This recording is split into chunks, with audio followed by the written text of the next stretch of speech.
Yeah. Hello and welcome to the Board Game BBQ podcast. I'm your host, Steve, and today we have three resident fanboys. Obviously, myself, bit of a Stonemaier fanboy. We've got the Vital fanboy, Def. How you going? Good, ready for battle.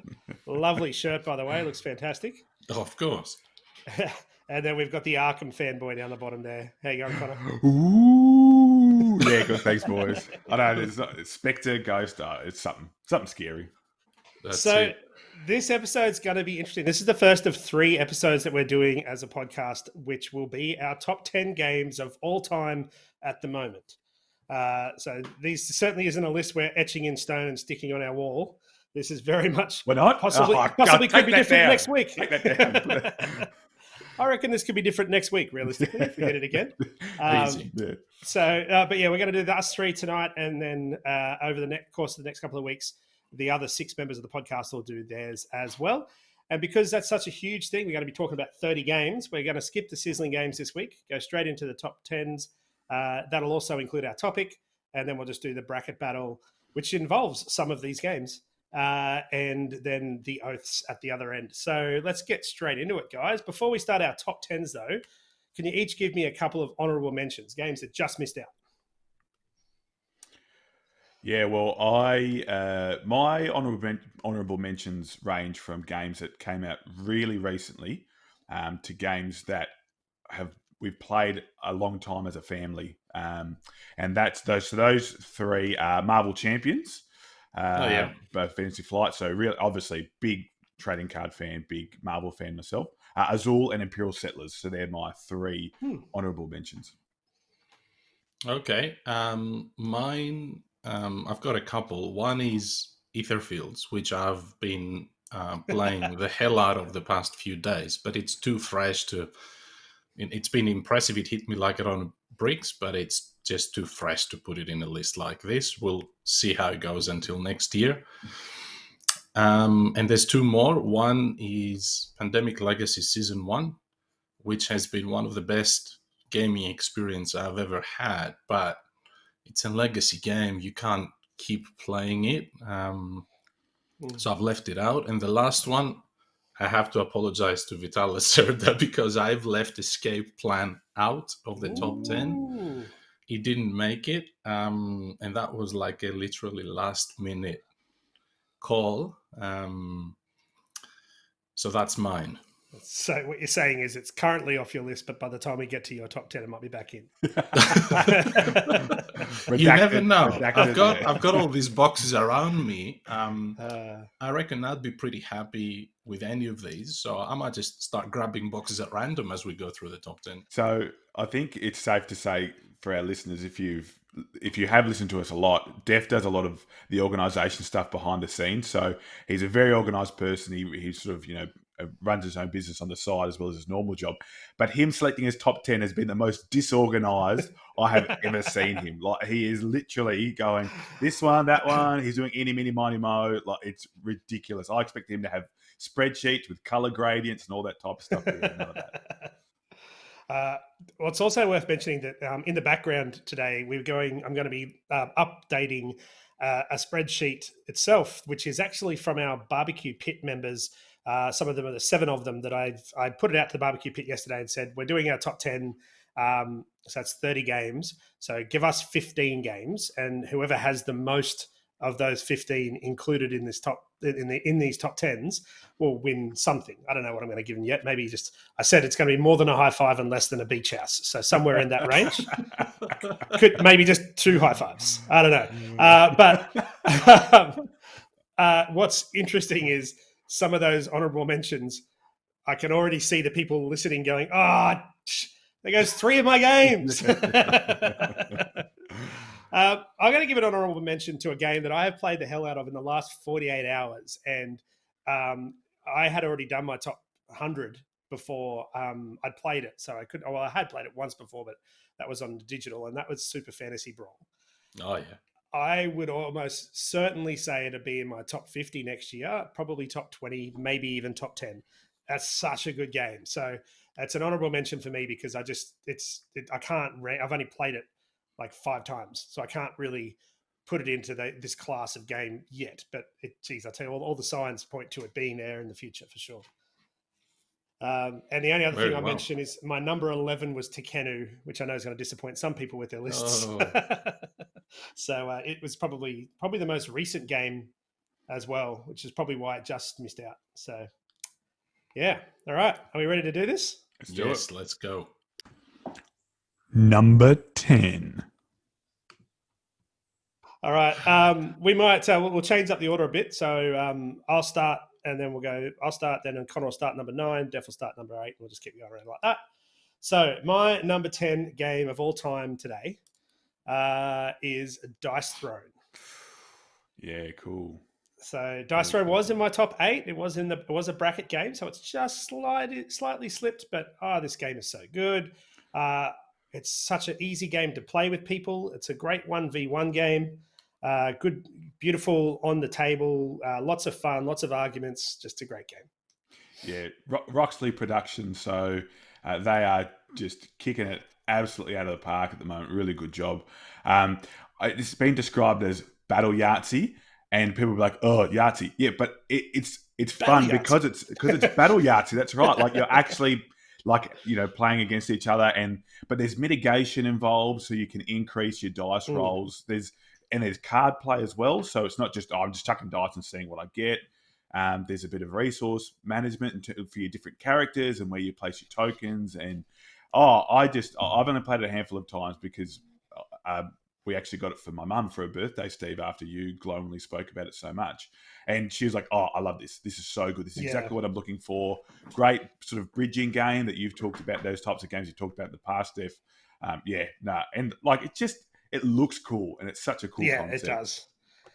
Oddly enough, I don't have it right now because I'm getting the Kickstarter editions coming out shortly, and so I gifted my original copy to a mate of mine that obviously I'm moving towns, so I've left it with him because he loved it. So because I'm getting the season 1 we re-rolled, so it's going to be an even bigger and better production.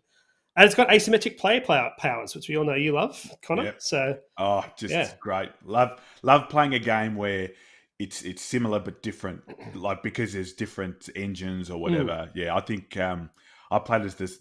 So we played season 2, and I played as a samurai, and I was like, yeah, this guy is cool as he was so cool. Yeah, I am looking forward. I haven't played any of season 2 yet, but it's also coming in the Kickstarter. So I'm very keen to suss that out. All right, we'll go to you, Conor. What's your number 10? My number 10 is, it's actually a bit sentimental for all of us because it was the first game I ever reviewed on the podcast. Oh, wow. Maracaibo. No,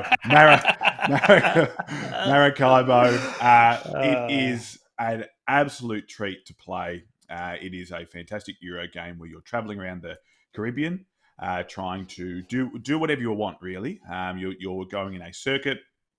You can set up like camps. You can invest in high quality property. You can help the battle between the French, the Spanish, and the English. You can go exploring. You can trade. You can go off on quests. It is such a great game. It is the best pirate game, I think, on the market at the moment. No discredit to Merchants and Marauders. I just think that Maracaibo does so much better than that. If you're going to play it, and it's quite similar in that I wouldn't say it's sandboxing, but there's just so many choices that you can do going around that the archipelago. Look, I sort of played it, reviewed it, spoke about it, and I just love everything about it. I love the fact it's got legacy involved. I love the fact you can play it solo. So it's the most recent game that I've got. Wow. But so I think if I check my list, so no spoilers, but spoilers. Just love it. I really, really love it, and I can't wait to play it more once I can get a gaming group back together. Everyone's pausing the video and trying to zoom in on your glasses to see if they can get a reflection of your top 10. It's an excellent game, and I was just looking at my list now, and it made it to number 12 on my list, so just barely missed out. One thing that I would mention is that those tracks, the influence tracks that you have for each of the nations. That's what makes the game really great. And it can swing it quite easily as well as you attack and remove cubes from one nation, and sort of the balance of the final scoring changes. It is an excellent game, and I see us playing it quite a lot this year and next year as well, for sure. It was a bit lower down on my list, but that's only because I've only played it solo. So it's hard to sort of get a real gauge on how it feels. But even as a solo game, it was still very, very good. So. All right, Def. All right, my top 10 is scary. It's storytelling, and it kicked out Escape Plan from the top 10. So there's not much else I can say. It is Ah, of course. Nemesis. I was like, what's it going to be? Yeah, duh. This was an interesting one because I don't really play thematic games, but this one I just couldn't leave it out because I've had so much enjoyment out of playing it. It's the most cinematic game I've ever played. It creates these stories, and it always comes down to the very last minute, whether you survive or you get completely slaughtered by aliens on the spaceship. It has a little bit of luck involved, but it is so well thought out that it contributes to the sense of urgency, and you're sweating left, right, and center when you're playing this game. And it's one of these games that it's the only game in my list that I will play solo. Yeah. And I've played it solo quite a bit. So Nemesis from Awakened Realms, number 10. This isn't so hard. Number 9. And Conor. So my number 9 is a game that was in my bracket. So it was one of my bracket games. And it is a game that while it is a bit older, and there's potentially a game that may have knocked it off its perch in terms of what it does, I still think it's the best type of game, and that is in card drafting. That's Seven Wonders. Seven Wonders is my number 9. I just love it. I love how quick it plays, the card drafting, your progression through the different ages. So age 1, age 2, age 3, and how the cards represent that. You can use the card to build your wonder. You can trash it to get some money. I wouldn't get the leaders expansion. I would potentially get the cities expansion, where you get another type of card, which is the spy or the clandestine cards. So the spy cards. I just can't say no to a game of that. I know there's some other games out there that maybe have taken that model and made it better, but for me, how quick it plays, how simple it is, and how you go through one turn, everyone's like, yep, I get it now, let's go. And you can play a game we played a game with 7 people in under 45 minutes. And for me, for a game like that with 7 people, that's what board game for me is about, is including as many people as you can and not making it overbearing. We've talked about helping people into the hobby, and this is definitely one of those gateway games for me. There you go. Seven Wonders. None of our Sizzling members had that one on their list. So. I'm gonna get some hate mail, I think. Yeah, jerks. Yeah. I'll do a roundup of the scores after we finish number 9, see how they're all tracking. Def, how about your number 9? My number 9 is cute. It's fun to play. It's a great engine builder / worker placement. If Conor and I ever had a foster child, this would be it. Ebidell. Yeah. This was an interesting one for me because it's the game we've played the most times this year, although it's getting close now. It may not end up being our most played game of the year. We play less and less slightly because we have so many great games, but I just can't ignore the fact that it completely took over our playing time for a few months. it's such a good game. The design, the gaming experience, it starts so slowly to build your engine, and then it escalates quickly. I just think it has a lot of elements that I enjoy. Worker placement, gorgeous art, some card drafting, the city building bit is really great, and some of the expansions offer some additional content as well. So Everdell, number 9. I was expecting that to come up, and so was pretty much everyone from the Sizzling members. Just only one person didn't have it in their list. Oh no! My number 9 is just up there in the corner. Heroes of Land, Air, and Sea. Yep.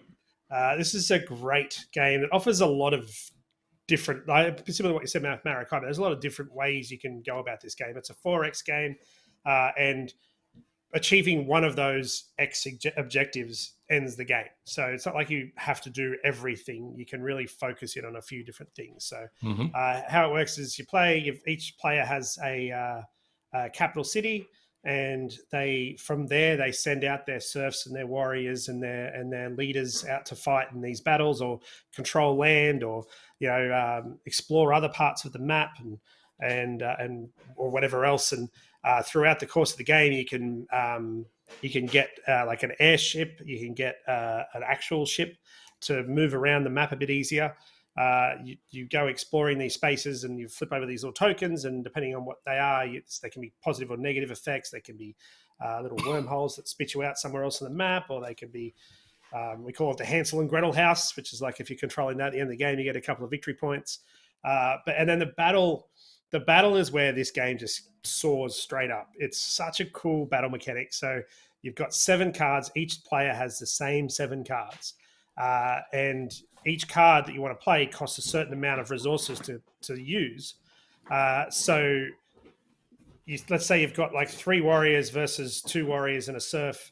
You look at your base battle amount. So the warriors are worth, say, 2 fighting, and the serfs are worth 1. So your basic is 6 and 5. And then you have your spell cards that you add to that to increase it. And then you play these battle cards, and some of them are quite powerful. They're like +4. But in the other person's hand, they've got a card that negates that. Yeah. So it's this continual mind battle of what are they going to play? What resources have they got? Can they afford to play this? And then you go, oh, no, they can't. So bam, I'll play this. And then what you can also do is sacrifice some of your workers to cover the cost of resources, so you can play those cards. So you figured it all out, and then they go and do that, and you're like, so you lose anyway. Even though they sacrificed half of their team, it's still it's just such a great. So many times you're sitting there going into a battle, going, I know I've got this, and you lose. It's not fun. And then the other side of the battle too is at some point you can battle someone's capital city, and that knocks them out of the game completely. Ooh. So they lose all their victory points. They have all their things taken off the map. They're gone. But when you do that, you're fighting against the building, the people that are in the city. So that's in the capital city. You've got a courtyard, which includes all these people. And then on top of that, to build certain things or to get certain champions or leaders, you need to have already built all these other places in your city, and they all count in the battle. So it's this huge battle. We've only ever pulled it off once, and I nearly lost a friend that day. It's a great game. And then there's the big box expansions that come with it add more factions. I think you can play up to 7 players now, but I have 10 factions. So again, asymmetric player abilities. It's great. Heroes of Land, Air, and Sea, my number 9. Awesome. Very good. Number 2. What do you mean I'm not a number 2? Oh, poop. Oh, okay. Number 8 then. Number 8. It is probably the most predictable game for the entire group, because it's probably the game that's been discussed the most the past few days in our Discord, in our Facebook, in Adrian's many sleepless nights. Wow, it's going to make the list. Wow, it's Barrage. That is big. That is a big call. So, Barrage, we found we love these really tight economic games. Even with 2 players, I was really afraid it's not going to work well, but it actually works rather well because the map is tight. You still have to try and use the neutral dams, and you still have to try to be close to the other player, because otherwise it just doesn't work. There's just not enough actions to generate energy from the water drops. So the game is so well designed. It creates tension, it creates competition in the game, but it has also that mechanism where, if you use somebody else's conduit to generate energy, then they get something as well. You're not stealing their water. Well, you kind of are, but the water is held by neutral dams. So number 8, which was a bit of a surprise because it wasn't there 6 months ago. Barrage. It made my number 16 on my list, Barrage. It was, and Okay. will probably be higher later. It's just that I've only played the physical version twice, But lovely game. My number 8 is just behind my head, that one there, which is Viticulture. Oh, we might be hearing more about Viticulture tonight. We'll see. But Viticulture is, in my mind, it's like the quintessential worker placement game. The way that it tells the story of your winery through the actions that you take is just amazing. It's that I've said it so many times about this game that you can't jump any steps. You have to do you got to do A before you can do B before you can do C, and so on and so forth. But you're all trying to do the same thing. However, there's limited spaces on the board, and there's different, sort of slightly different ways you can go about setting up your engine, so you can do it in different ways. And it's just, you're basically just trying to work out who can do it the most efficiently. It's just, and what I love about this game is it's actually quite a casual game to play, albeit there is some player interaction, and it can get a little bit nasty at certain points. But definitely initially, you've got hardly any workers, and there's all these spaces on the board, and you're moving around. It's all fine. You got 2 workers and a grande, so you can basically, even if someone takes your spot, you're like, that's cool, I got the grande. And then when you've got 5 workers and you've only got a few spaces to go to, that's when, so like the first half of this game is leisurely sit back, drink a glass of wine, have some cheese, enjoy it. And then the second half is like, you bastard, you took that spot off me. Now how the hell am I going to sell my wine? And then the game ends. You're like, if you just didn't go there, I could have. Yeah, I love that. So Viticulture, such a great worker place, beautiful game, and just so much fun. That's my number 8. Cool. Very good. So my number 8 is, it actually might be a bit of a surprise to some people, because I actually haven't talked about it that much, but I really, really do love it.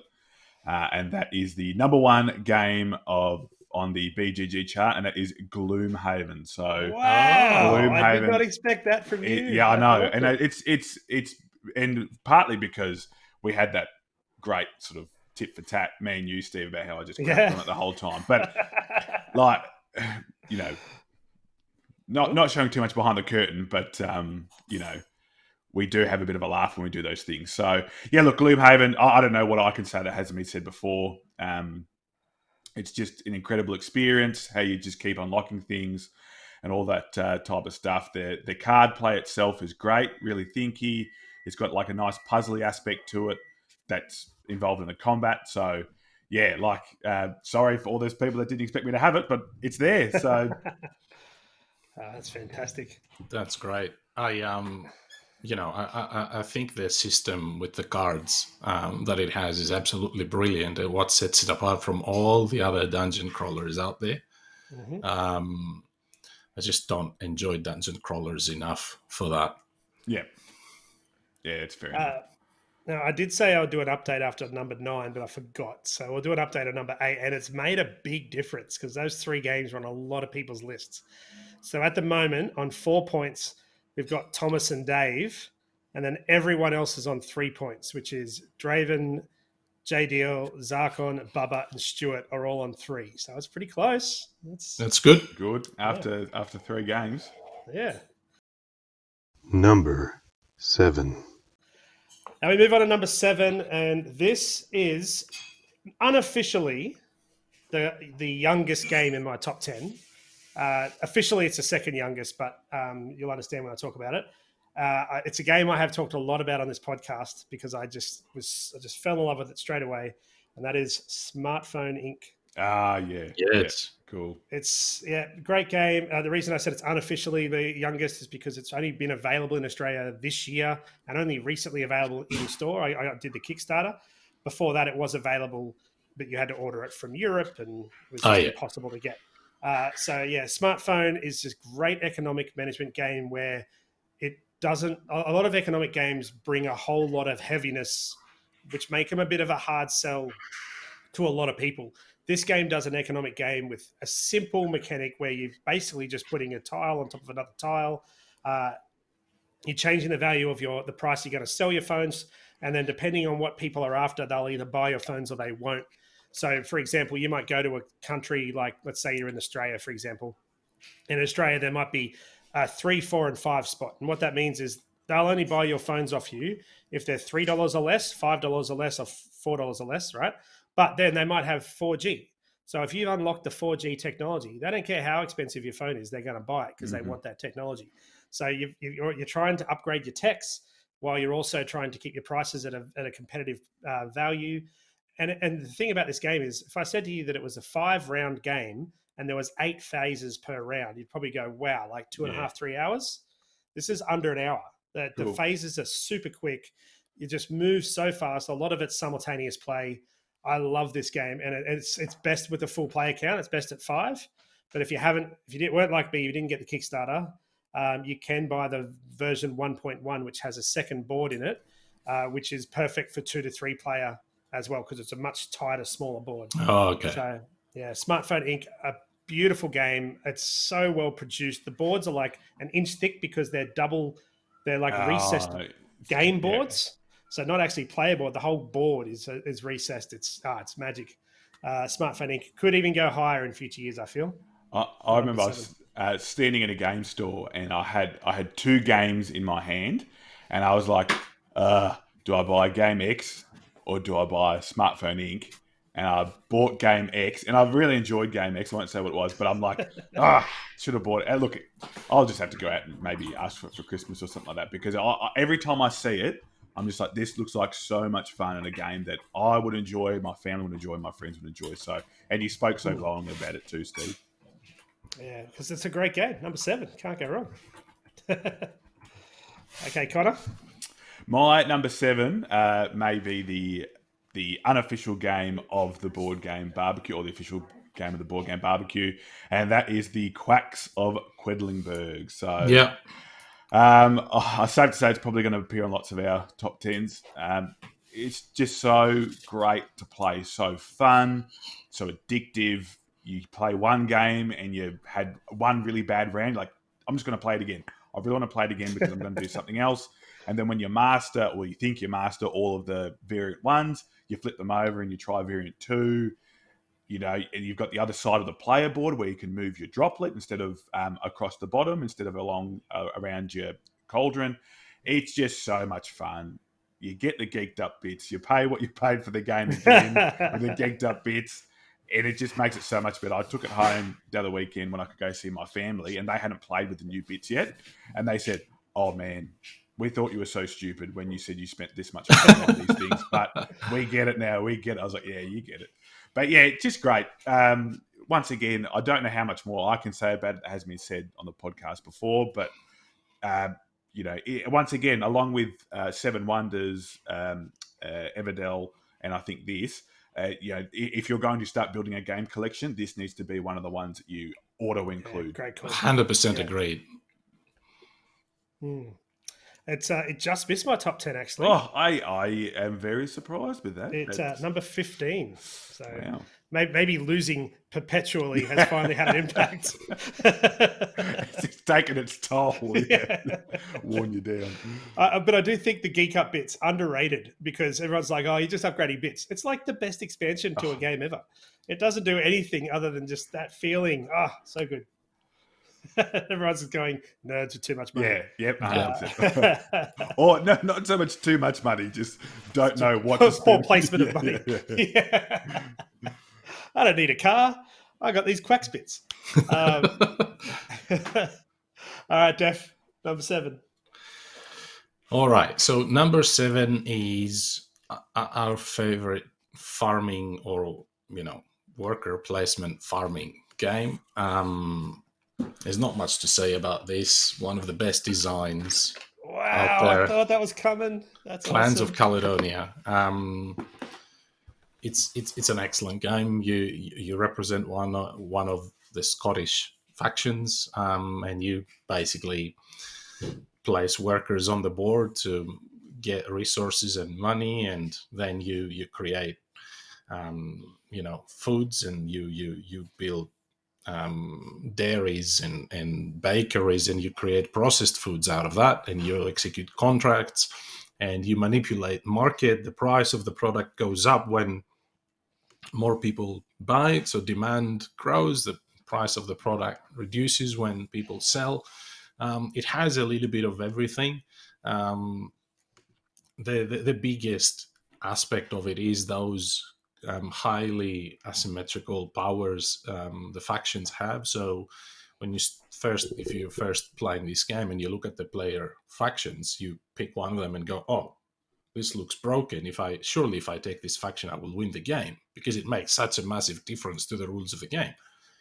But then you kind of realize all the other factions also have almost game-breaking abilities. So what that does is it makes each of these factions so different to play, and the strategy changes so much.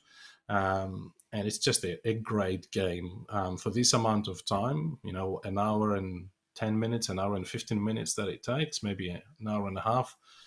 It's one of the best games out there, not highly complex. Anybody that, has played a couple of basic games can get into it. Highly recommended. Clans of Caledonia, number 7. Well done. Bubba's very happy he's the only one who had that in his list. Oh, he knows you well. There you go. He knows you well, Dev. 6. 666, fool. Is a game that I think Jules will be very happy is in my top 10. It's a game that I actually owned for a long time, but I only played it, only really started playing it this year, and I played it as a solo game, and that is Spirit Island. Just incredible. Such a great gaming experience. You're playing as these really powerful spirits on a native island where you're effectively trying to get rid of these colonial invaders. It is like we've talked about, you talked about the other week, Steve. It's that flip of no, we're not trying to, colonize and use the land. It's fighting back. So many different powers, all really great to play, all really fun, really tight, very stressful, I guess, in a similar way to Nemesis Def, in that you're fighting against this AI, and it can get down to something that's really tight towards the end, one or two different things. You don't want the blight to be covering you too much. You don't want your influence off the table.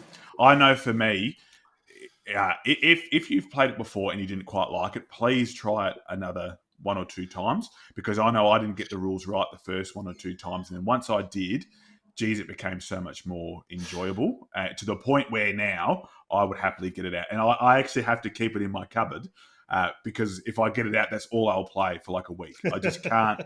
It's incredible. It's so good you can't play it. Yeah. It's like I just and there's a big expansion coming out soon, and I can't wait to get that to the table and play all the new different spirits. Oh, I just love it. I just love it so much.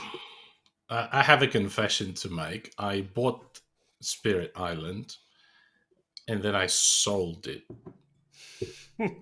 So Conor just lost video feed from surprise. Threw his router across the room. Yeah. The different spirit powers were so good, but what broke it for me was the complete de-escalation, or the winding down at the end. I've played a few times, and the only time I won, I didn't realize I won. I was like, oh, is this it? Oh, okay then. In hindsight, I shouldn't have sold it because I should have played it a lot more. So who knows what's going to happen? But I hear your comments. All right. Def, number 7. So, number 6. We're down to number 6. Steve? Are we? Yeah? I haven't spoken about my number 6 yet. Because yeah, I You was start first. number 7. It's not your turn yet. Because I went first. Carry on. You need to... Love it. Oh, I love it. What was your number 7? What was your number 7, Dev? Clans of Oh, Caledonia. of course it was. Sorry. So number 6 is an engine building game that knocked out of my number 10, Terraforming Mars. I don't know how much more I can say to that. We've played the hell out of Terraforming Mars this year. And since we got this game, we still play it and we still enjoy it. But it is such a focused game. Really, really great. And that is, of course, Ah, yeah. Underwater Cities. Wow. So, Underwater Cities, I know many people compare it to Terraforming Mars. It's a weird thing because they're not, they don't have a similar theme. The mechanisms are not the same. They're quite different, and yet they give you a similar feeling when you play them. They're engine builders. They start really slow. Underwater Cities has a much sharper focus to it. So the way it works is you only have 3 cards or 4 cards, or maybe more if you have an increased hand size limit further in the game. And you use those cards to activate their actions, and then if you play the same color as the spot that you take on the board, then you activate additional actions there. And I think that's what makes this game really great, because with Terraforming Mars, you can end up having, a truckload of projects, and, it kind of almost takes away the focus from the actual game, which is trying to terraform the planet. Underwater Cities does the opposite. It creates this razor sharp focus on what you have to do, because you only have a very limited set of cards available in your hand at any time, and when you play them, that's it. But it is a tight game. It's one of the games that our average scores are so close. It's not even like it's digits, second, or first digits. It's 95 point something versus 94 point something. They're very close.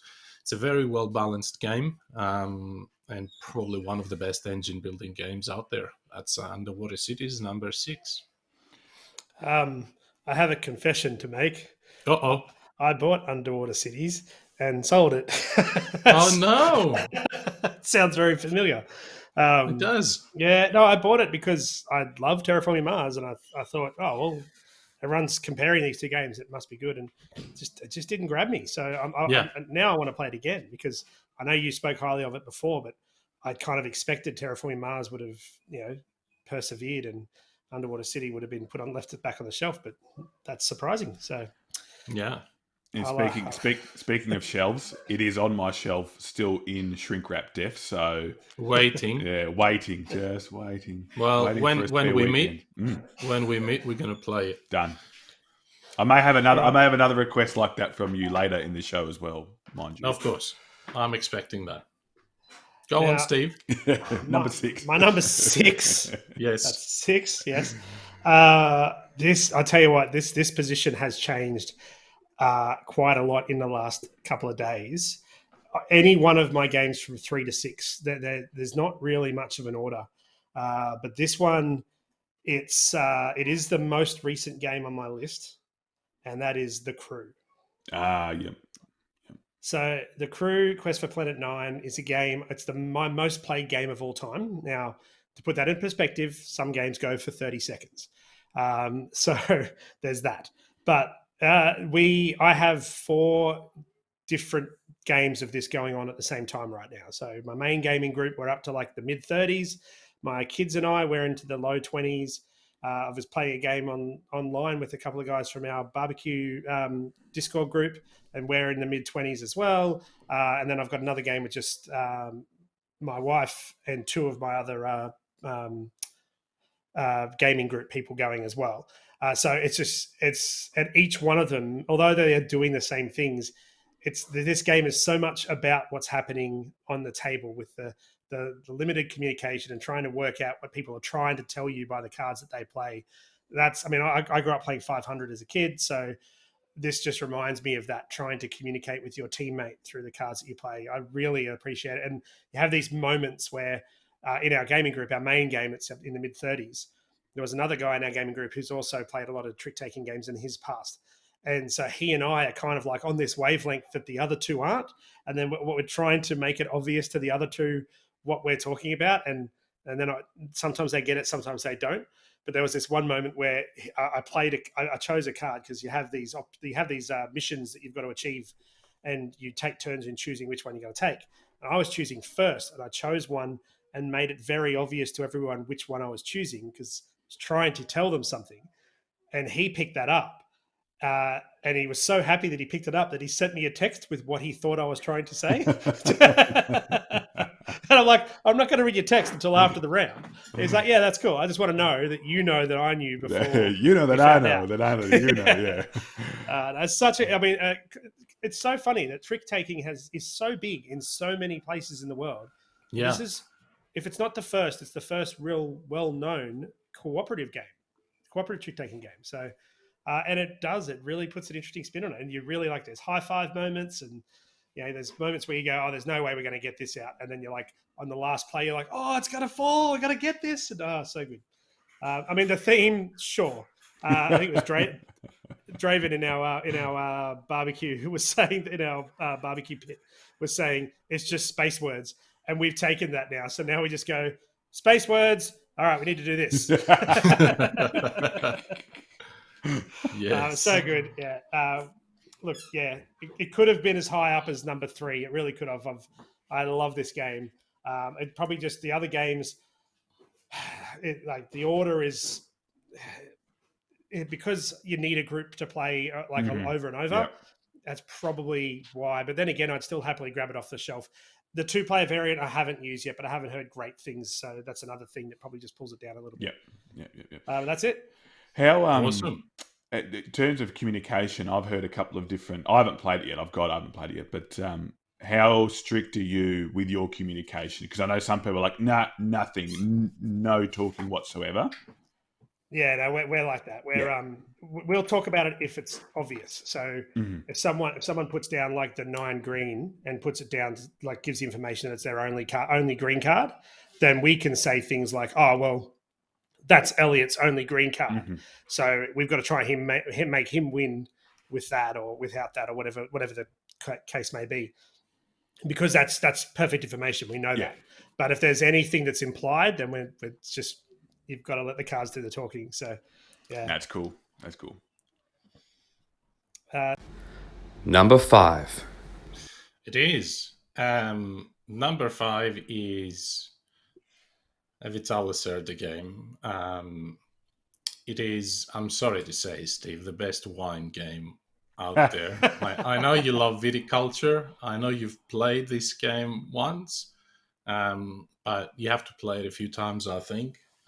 It is the game that got us into heavy games, so it actually opened up the door for us. It is Vineyard's Deluxe Edition. And there's not much more I can say about this game than what I've already said on the show a few times. Yes, it is a heavy game. It is having all of these, individual simple actions that interconnect and help you reach your goal. It is not so much around the production of wine like Viticulture is. It's more about running a wine business where you try to prepare for the end of season and produce your best wines and decide which ones you're going to take to wine fairs and have wine experts score them and give you victory points, and you can export wines, and you can sell them to restaurants and things like that. It is, I think, one of the best games out there. I don't think I've met anybody that played that didn't like it. Steve, you've played it now once with me, so I'll hear what you have to say about it. For me, one of my absolute favorites, Vignos. I think we all played it together, didn't we? Yeah, I played it too, Dev. Yeah. Yeah, but I know you loved it, Conor. Ah, I'm talking to this person that enjoys viticulture. Yeah, look, I think the thing that came through in that game to me was that these games really can't be compared. Yeah, exactly. They are different games entirely, and it's the fact that they're both wine. I mean, imagine if we did that. We said, "Oh, we're only allowed to have one game about trading in the Mediterranean." What are you going to do? You're only allowed to have one pirate game or something like that. One Viking game. Oh. Half my top shelf goes. But yeah, I think it was a really good game. I thoroughly enjoyed it. I've actually got the first edition, and I still haven't got it out of the box. Oh yeah. That's not true. I got it out and had a look at it just to see how different it was from the Deluxe version, and it doesn't look too different. But no, it has an additional mechanism which is about the bank around that, and it does make the game a lot tighter. So there's the Viticulture, the fans are split in two camps. Some say no, the older game is the best, and some others game the new iteration is the best. I enjoy the new version, but I would totally play the old one as well. And I think we talked about it when we played it too. You can almost play these games back to back because Viticulture is about the cultivation of the wine and getting it ready to market, and Vignos is more about getting it to market and selling it and getting it out. So it's kind of like a continuation almost. And as you said, they're very, very different games. So completely different mechanisms and completely different gaming experiences as well. You mentioned before that Viticulture is almost casual in most of its rounds. Vignos, starting the first round, you're pushing, try to make your way through to the action tile to take the action that everybody else wants. So pretty good. Pretty good. Because I go into most games that I go and play like thinking I'm either going to finish anywhere from the middle to last. So when I play these Vital games, I actually really enjoy it because I go in there with only just wanting to do like the best that I can. So if you like when I play like on Mars or Vignos with you, Def, and you rock it out to a lead, I just go, you know what, that's fine. He does what he wants to do. I want to try and get the best score that I possibly can. And that's what makes them really fun is that for you, a score of 40 might be like, oh, that's a garbage score for Def. But for me, a score of 40 is like, I've worked really, really hard for this. I've had to think long and hard. So, yeah, I think that was the first Vital game I played was Vignos. And I was glad it was because it's not that it's, well, you might know, I don't think it's necessarily easier, but it's the way that you can wrap your head around it makes a lot more sense because it's okay. You've got to have the regions, you've got to have the cellar. Then the ones in the cellar that are there for longer are going to be worth more, but you want to get them onto market and things like that. It all makes a lot of sense. And when you went around explaining each of the sections, it was like, yep, cool. I know I've got to do that before I do this. Kind of like what you were saying with Viticulture, Steve, about you got to do A before you do C, or B before you do C, before you do D, and all that type of stuff. So yeah, for sure. Yeah, I really, really like it. I'm looking to grab a copy for myself somewhere. So if you want to sell your one, yep. No, I knew that was going to be. Hey, kind of just on that whole, like, I don't care what Def's doing. I'm going to just try and get the best score possible. Play Pipeline with him. We played. Who was that? Was that myself, Jules, and Adrian played Pipeline with you, Def? Yes. And all of us were within 10 points of each other. Def was 700 points in front of us. But you know what I think? I think those types of games, like Pipeline and the Viticulture games, they have this, increasing difficulty of mastering them. They're actually easy to play once you learn the rules. You don't have to keep going back to the rule book. They've got phenomenal rule books. They make sense.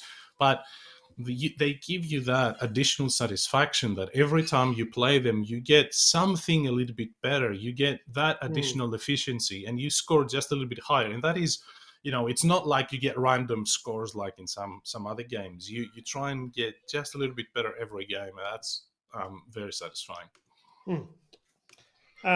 Well, this might surprise a few people. My number 5, because it's not higher up.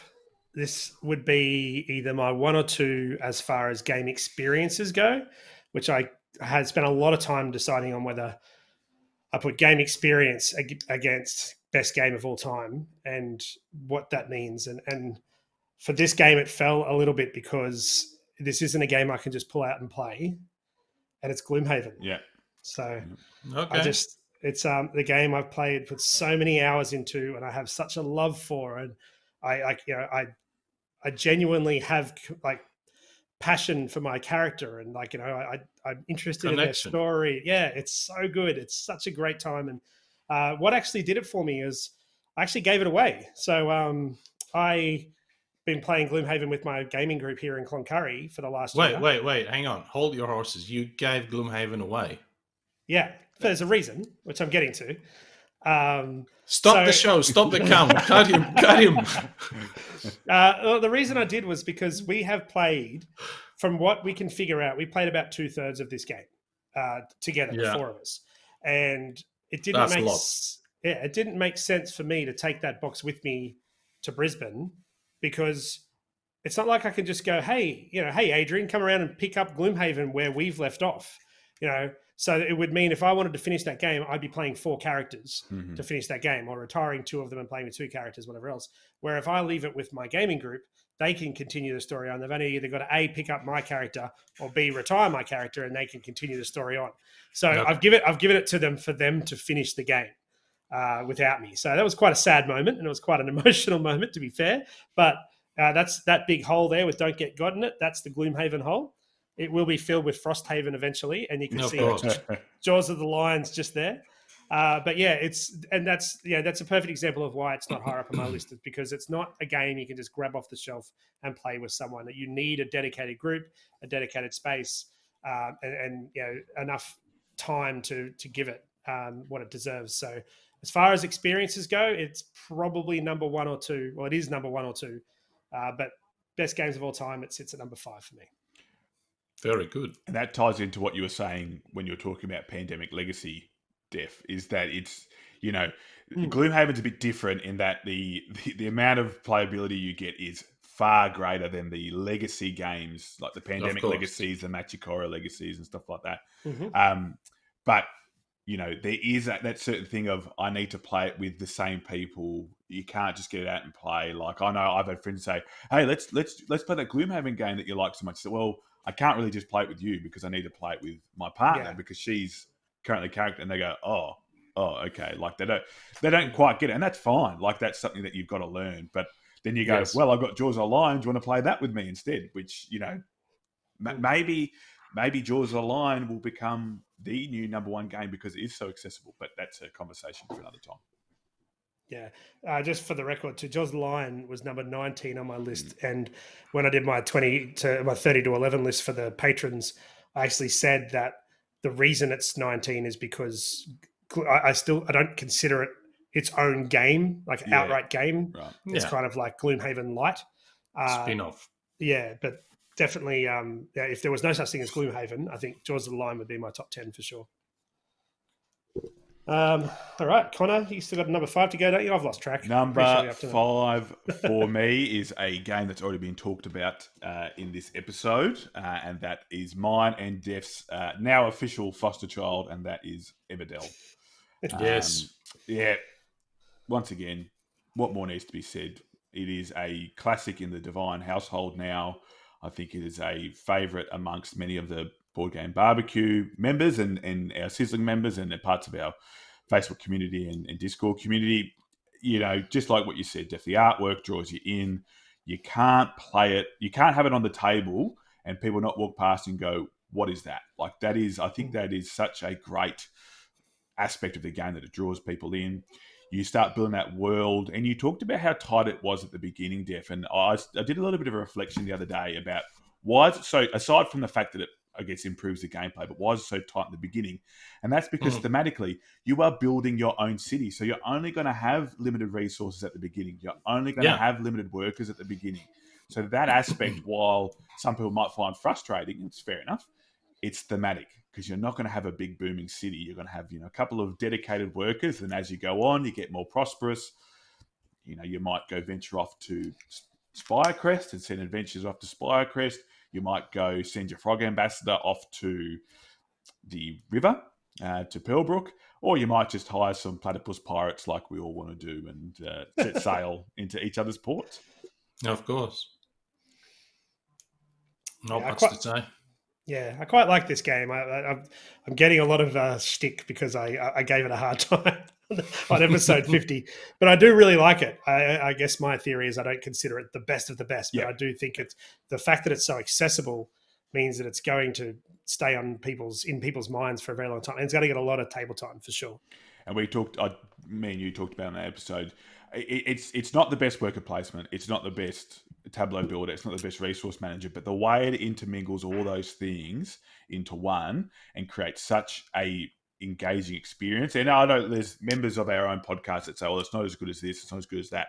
That's fine. But for me, if I was to pick a game to play with my family or with anyone, I would probably pick this one first and say, "Let's play this. Let's go," because you will love it. Even if you don't like playing the game, you'll just like looking at the little animals. Yeah, for sure. So yeah. Number 4. So I can tell you that Go on. from here on out, my top 4 are games you can just pull off the shelf and play. And number 4 is one of my favorite ones to do that with. It's a game that can be played by my 7-year-old. It can be played by my parents. I always say that the parents' test is important. If you can teach it to them, you can teach it to anyone. And that is Space Base. Yeah, cool. Yes. Space Base is a great game. It's for those who like Machikoro, it's a bit similar to that. I think it's a little bit better than Machikoro. But what I love about this game is at first you're trying to get the best. You roll 2 dice and you can choose either both values of the dice individually or the combined value as one option. And you're trying to get the best out of the options that you have on your board.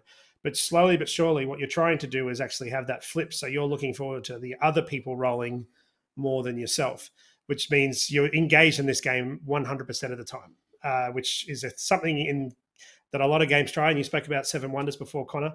A lot of games try to do that. This game does it really well, to the point where when it comes to your roll, you're like, oh, well, who cares? I just don't want to get whatever's going to help everyone else out. I don't want a 7. I don't want a 7. Yeah, that's it. Yeah. But I love it because it's another one of these games that kind of ramps up. You are building an engine per se. And if the game ends when someone gets to 40 points, and you might be 7 or 8 rounds in and be on 0. And someone else might be on like maybe the most of maybe 10 or 11. But then all of a sudden the engine kicks in and you get these things like my favorite thing to do is I think it's the number 7. You can get an arrow pointing to 8. You can get an arrow pointing to 9. You can get an arrow pointing to 10. And 11 cards are really good and really cheap because obviously they're hard to roll. But basically, if you roll a 7, you get everything all the way up to 11, which is huge if you can pull that off. So I'm a bit of like a shoot the moon kind of player. So I always try to go for those big, and it comes off every now and again, which is really cool. But yeah, it's so simple. You buy cards, you deploy the ones that are there, you put the new one in its spot, and just have a race, basically. What I love about this is that with my kids, they all try these bizarre ways to win. Like there's a card, a number 12 spot card, which is you've just got to charge it 3 times or 4 times, depending if you're playing with lower numbers, and you win the game. Nothing else matters. If you get to charge that card, you win. But it's on a 12, so you've got to physically roll 12 that many times, which is unlikely. But then there's this other card that switches all your 12s with all your 1s.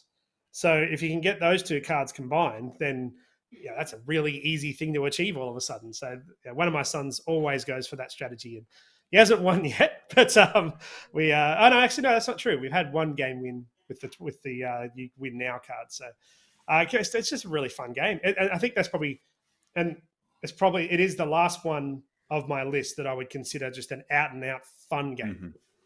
I mean, you can have high strategy and you can have lots of thought process, but in this game, you're rolling dice, it's like you're playing the pokies. It's like, oh, bam, oh, my numbers came up, sort of thing.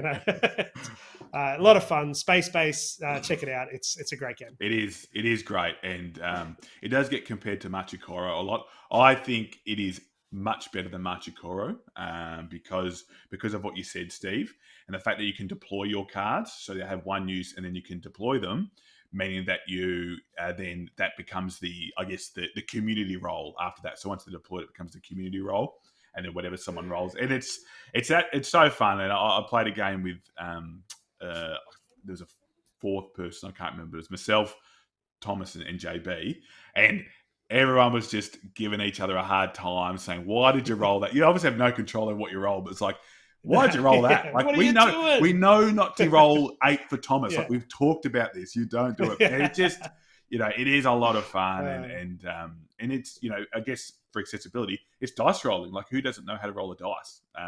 Yeah, that's right.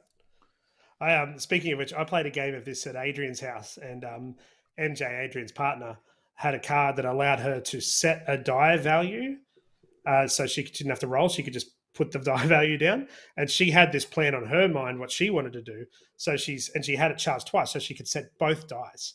So she set both dice, and we're like, "What are you doing?" Because someone else had built up that number like hugely, and she's just looking at her own board, going, "I want this," and I'm like, "No, that's the game over. You can't do that." And she's like, "Oh shit, I didn't realize." So good.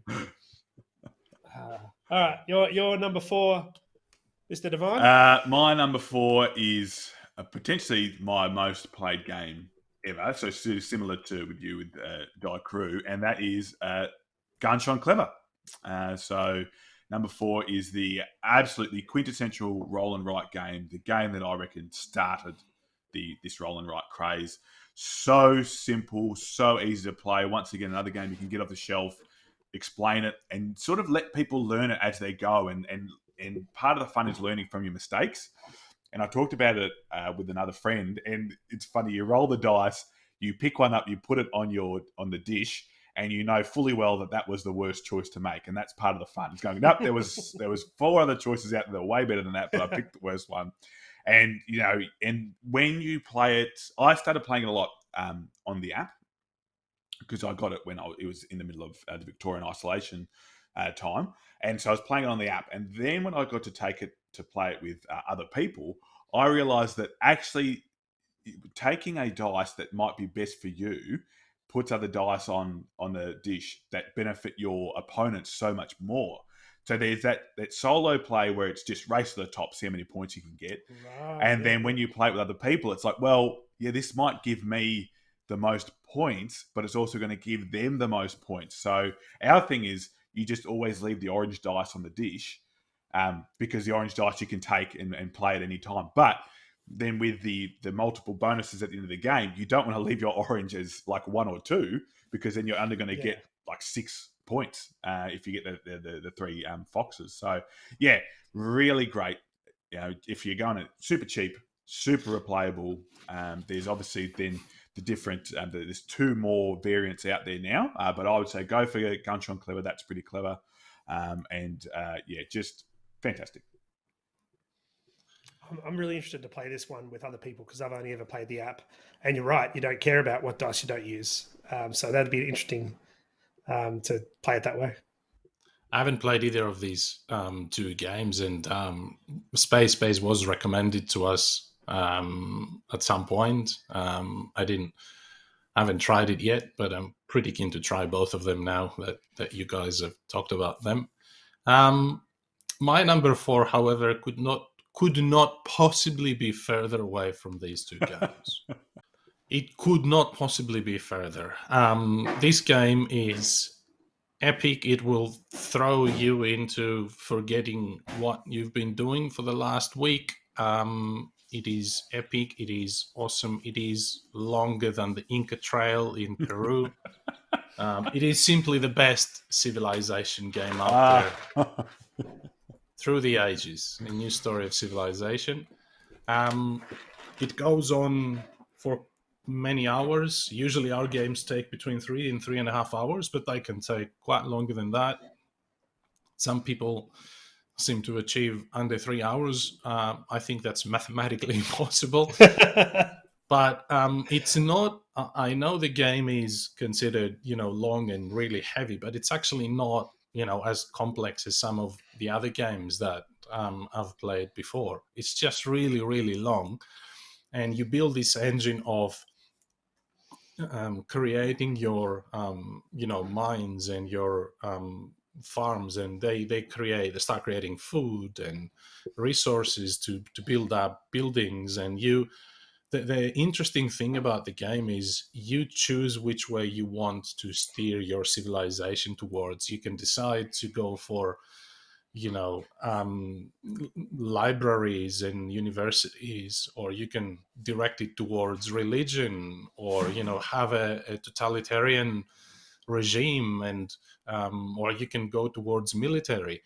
And it is one of these games where you totally have to pay attention to what's happening on the other side, because there's almost a Cold War sense where you might go through the entire game without doing any aggressive moves against the other player at all, but you have to be mindful of not letting other players move ahead in the military track, because if they do, then you're in trouble if they decide to move against you. So it has almost that Cold War feeling about it.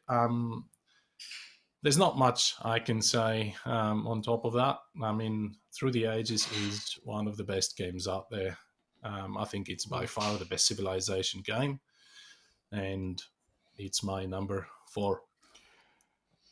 Yeah, look, I have a bit of a soft spot for Civilization games, although I don't play a whole lot of them, because as a kid I played so much Age of Empires on the computer, and that's where you're building up, depending on which one you play, 1, 2 or 3, you start at a particular age and you keep building up and you build these wonders, which is why Seven Wonders is so close to my heart, because it's similar thing. But I have been wanting to play Through the Ages for a long time. I just need a long weekend to be able to sit down and play it. That extra day would be very, very handy. But look, it just sounds so incredible and something that I would be really, really interested in. So, Jeff, that is a request. Another one, put it on the list, is one I'd like to play with you, even if it's over multiple sessions over Tabletop Simulator for a month. We can do it. It's pretty addictive, though. Once you start, it's one of those games that we do not like interrupting. There's other games that you can get up and have a break and whatever. This one, you really want to do that next thing. Yeah, right. It's pretty addictive. If there was such a game as close to Age of Empires video games that we used to play, this is it. Yeah, cool. That's awesome. That's really good to hear. I know a lot of people talk about the app for this game. The app's got a place in my heart because it's what I play whenever I fly to Brisbane from Cloncurry, because even as an app, it's quite a long game. And that that flight goes so quick because I'm just so engrossed in Through the Ages. I've not actually ever played the physical version. I've only ever played the app version.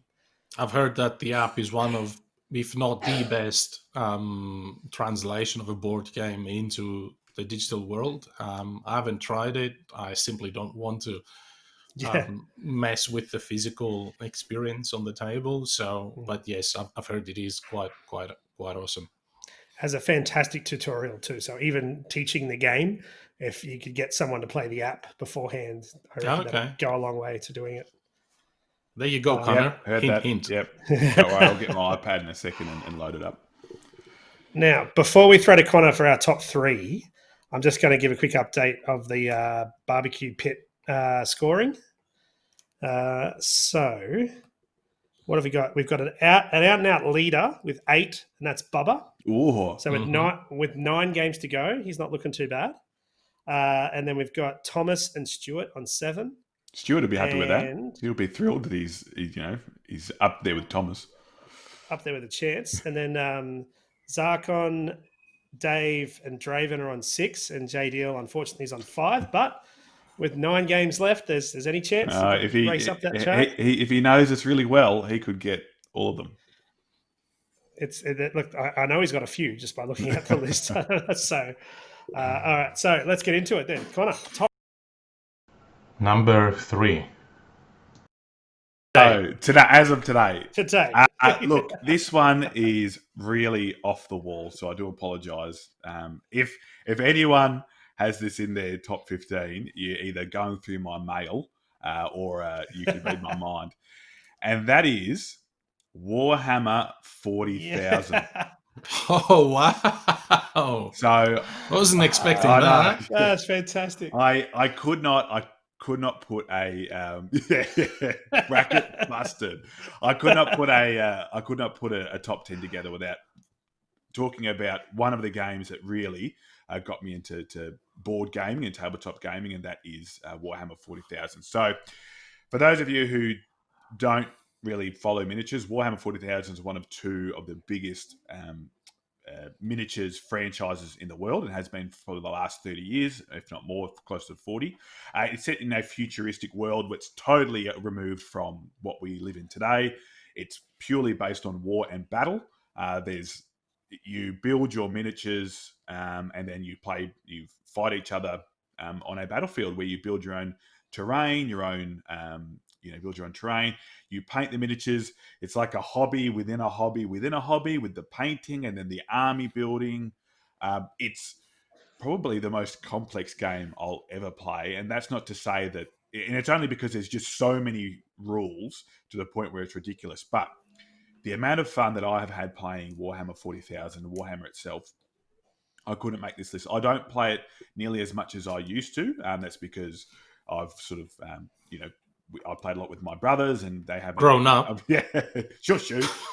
Oh, Def. That is no, you don't want to throw those daggers. Yeah. Is it even a board game? Well, you play it on a board, don't you? Like it's a.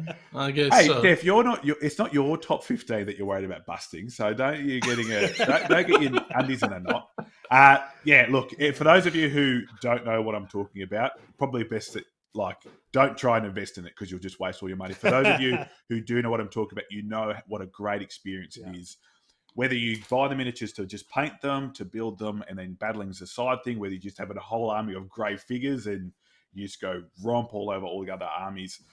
Whether you play Tau, whether you play the Space Marines, whether you play the Chaos, whether you play the Orcs, whether you play the Imperial Guard, you just have such a joy playing this game. And it is you're right, Def, it's sort of an aside to board games themselves, but I couldn't do a list without having it on there. I understand. It is so huge. You just can't ignore that. But I think what you said about investment, it's not just money. I think it just requires almost like a separate investment time into it. You need to put a lot of time into that. It's not one of those things where you can just grab off the shelf and say, right, let's have a game of this, and then tomorrow you'll do something else and you'll bring it back up, out in 15 days again. All right, Def.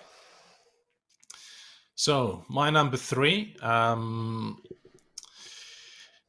do I put this? It is the best economic game out there by far.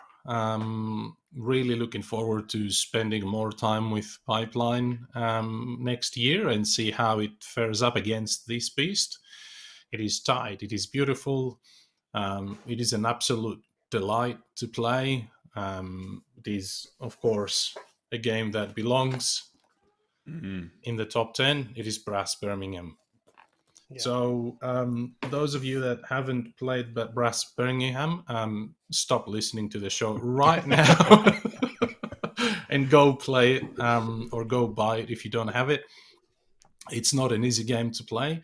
It doesn't have many rules, but it has difficult decisions to make. It's tough. It's very tight. And at the end of the first era, where you use the canals to transport your goods and sell them, you actually discard all of the first age buildings and all of the canals, which is your transport paths. So in the second era, you simply have to rebuild them using train tracks. And it is extremely tight. You have to go to the bank and take loans, which puts you back into your income, puts you into debt let's call it. It scales up extremely well as you keep playing through the rounds. It has that element of decision making using the cards that you have.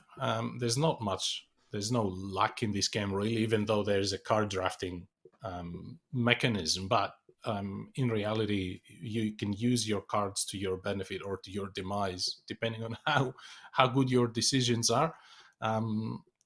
Brass Birmingham, top 3, absolute favorite. Yeah, it's a great game. It's a game that I don't ever try and make out like I'm good at games, and this is a game that I play that I am not very good at, but I do love it. It's what I love about it is right from the start. If you're not making good decisions in that first era, then you're screwed for the rest of the game. Like at some point, you've got to have some plan on what you're doing. You can't just go, oh well, I'll just go here and try this. It's yeah. You'll end up with as I have done many times, far too many loans and not enough income. So, yeah, a great game. For a second there, I thought you were going to say Pipeline. I thought you let Pipeline slip. Yeah. I'm like, oh wow, didn't expect that so soon. So it hasn't reached that status yet. It will need to work harder to get there. It is a great game. We were blown away by it, but we'll have to see how it, stands the test of time. And competes against, other games that are extremely good. Terraforming Mars was a good example of that for me. If you asked me 6 months ago, it would be on my top 10 list. This was an easy decision to leave it out this time. My number 3 game, this is probably the only one that might surprise people, maybe, probably not, but I think my top 2 are pretty well known. My number 3 game of all time today is Teotihuacan. Oh, that is. Oh, that I was wondering as you were. I wasn't expecting that. Yeah, I was like, and then you sort of got further down. It's like, it mustn't be in there, but that's cool. Yeah, it's such a great game. It's also a game I'm not very good at, but I love it. I've actually played it a lot more in the last few months than I had in the last year, but and that maybe that's it. Maybe it's just getting this love because it's recent. But the decisions you've got to make in this game change for so many reasons. Like, firstly, they'll change because you'll go, okay, this is a good strategy I'm going to do. Look, I'm going to look at the tech board, and the tech board's going to offer these benefits. So I'm going to go hard on the tech board, so then I can go hard on these spaces and get the rewards. And then you go, oh, but hang on, there's 3 other people on the tech space. So if I go there, it's going to cost me way too much cocoa and it's too valuable. So I've got to change my strategy right now because that's not a sensible place to go. And then you go, okay, well, I'll start building up my resource pool so that I can hit another area later. And then you build up your resource pool and realize that you haven't been paying enough attention to the Avenue of the Dead, and you're going to get too far away from the other players who have romped up that track. And so then you're like, oh, well, I got it. And then you go, well, far out. X player is halfway up the Avenue of the Dead and they're getting multiplied by 5. I need to go and build buildings so it reduces the multiplier for the Avenue of the Dead. But then as soon as you do that, you start going up the Avenue of the Dead and you're like, well, now I'm hurting myself. It's so good. And then, if all else fails, you can just go and collect masks, which no one ever does. Yeah. It's just so good. It's best with 4, there's no doubt. So 4 players, it's great because there's no dead spaces. In 2 and 3 player games, you put out like blocker dice, essentially. Dummy. Yeah, and that's fine, and it works. It's still a great game at 2, but at 4 player, I'd say if this was only the 2-player game, it might probably not make my top 10, but just because you can play that 4-player game where everyone's everywhere and you're all trying, like, again, I've said this, it's not like Viticulture on any level, but it's that same thing. You're all trying to do the same thing. It's just that you've got to work out how you can do it so you can get the best reward at the right times. And I've won a game of this where I was so far behind at the end of the 3rd round, but because I had 2 temple track bonuses, I romped ahead and took the lead. And I've lost this game where I've gone for a particular strategy, and at the end of the 2nd eclipse, just going, I've got no chance. Like I have 0 chance of winning this game from here. It's just so good. And then the expansion, I've recently got the expansions. and they're great too. They're, in fact, I actually think the expansion, it's 5 modular bits to add, but the variable playing powers, I actually think that makes the game easier to teach, because you can give someone a bit more of a direct focus and say, just look at what your I can't remember what they're called now, your deity, what they give you, and work towards that, and then you'll do well. You may not win, but you'll do really well if you just do that and forget everything else. So Teotihuacan, yeah, fantastic game. My number 3 all time. Very good. Wasn't expecting that. I echo your comments about a 4-player game, because all I've played that game was 2 players until yesterday. Played it with a couple of members of our community, actually. And at 4 players, it was, it lasted a bit longer, but it was a lot more enjoyable. Even though there's not a huge player interaction, you can't block other people from taking actions, but it does make a huge difference. I focus on the Avenue of the Dead because it gives you massive points if you're further up. But if everybody goes to the action of placing buildings from the Avenue of the Dead, then that gives you peanuts by the time the end is over. So those kinds of things. But what I love about it is that it has so many different ways to score points and get a victory.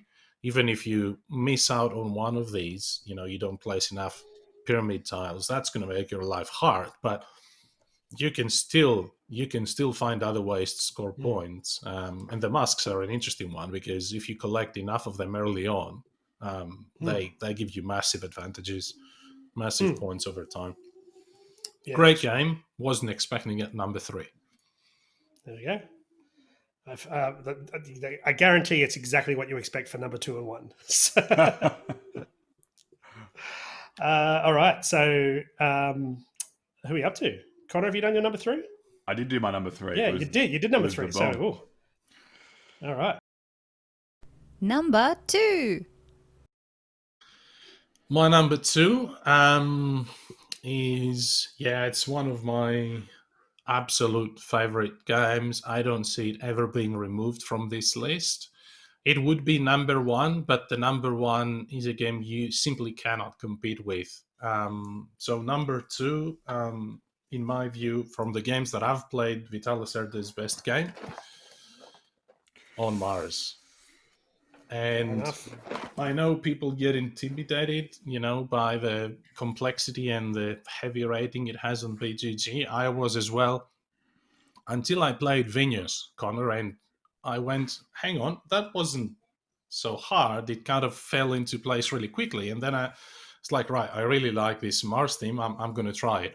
And we booked a full weekend to play this game twice, once on a Saturday and then once on a Sunday, so we don't forget, the rules and we kind of get into it. That's cool. And I was so amazed when in just our second game, we barely had to go back in the rulebook. And for the game this complex, that is a massive thing. Everything makes sense. The actions are very, very simple. So you build the building and you gain a resource. You have to pay something to build the building and then you gain the resource that this building gives you. That's it. You move your rover, you collect the stuff from the surface of the planet. You take this blueprint and you take the resource for that blueprint. The actions are very, very simple, but there is this massive web of interconnected relationships, and all these actions are connected with each other. And it makes that an amazing experience. We mostly played it 2 players, played it with some of you guys, 4-player game. And, I think you enjoyed that. I don't see how this game would ever leave, my top games. It is an absolute blast. I would play it anytime. Played it a few times past midnight with Adrian, which says a lot. It's become a bit of a joke. People wouldn't believe not that past midnight, not starting until midnight. Yeah, that's right. I remember we started actually playing around, a few minutes before or after midnight, and Mitch comes into the game room and goes, "Hey guys, how come you're up so late?" And we're like, "Oh, we're playing on Mars." It's like, what? For real? You actually started playing on Mars? It does go on for a while. It's not as long as Through the Ages. and it has that, it goes for 2.5 hours, I think. And if you have the option of choosing 3 missions to complete, and one of the ways to trigger the game end, and you can choose, it has short missions and long missions, and you can combine 2 of short and 1 of the long missions to make the game shorter, or 2 of the long missions if you want to make the game longer. But it is so enjoyable. Sometimes we pick 3 long missions because we just want the game to go on more. On Mars, Viticulture, there's not much I can say on top of that. It is an amazing game. Top 2. Top 2.